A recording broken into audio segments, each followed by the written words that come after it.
আমার হায়াতের কসম, আমার ইমানের কসম, ওই আল্লাহর কসম করে বলছি যে আল্লাহর হাতে আমার জীবন।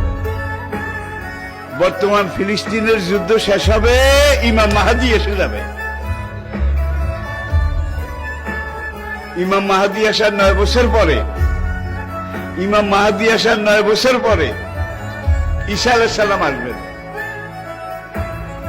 আর ইমাম মাহাদি আসার পরে 9 বছর, এটার মধ্যে দাজ্জাল তার আবির্ভাব ঘটবে।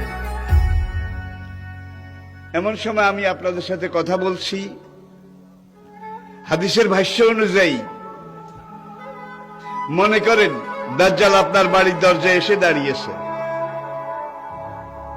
এমন সময় আমি আপনাদের সামনে কথাগুলো বলছি, যেই সময় মনে করেন ইমাম মাহাদি আপনার ঘরের সামনে এসে দুয়ারের কড়া নাড়তেছে। কত কাছে! আল্লাহর নবী ইমাম মাহাদি সম্পর্কে, দাজ্জাল সম্পর্কে 70টা ভবিষ্যৎবাণী করেছেন। কয়টা? তার মধ্যে 66টা হয়ে গেছে, বাকি আছে কয়টা? এই 4টার মধ্যে কিন্তু ইয়াজুজ মাজুজ বাইর হবে, সব খাইয়া ফেলাইবে। এবারে দাব্বাতুল আরদ কোরআনে আছে, দাব্বাতুল আরদ মক্কা এবং তায়েফের মাঝখানে জমিন ভেদ করে একটা জন্তু উঠবে। সেই জন্তুটা রাতের শেষ প্রহরে মাথা উঁচু করবে।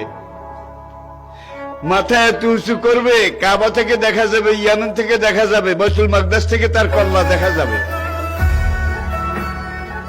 সে কল্লা উঁচু করে বলবে, হায় দুনিয়ার মানুষ, সে মুসলমান জাতি, দুর্ভাগ্য তোমাদের, আজকে রাতে আল্লাহ তওবার দরজা বন্ধ করে দিয়েছে।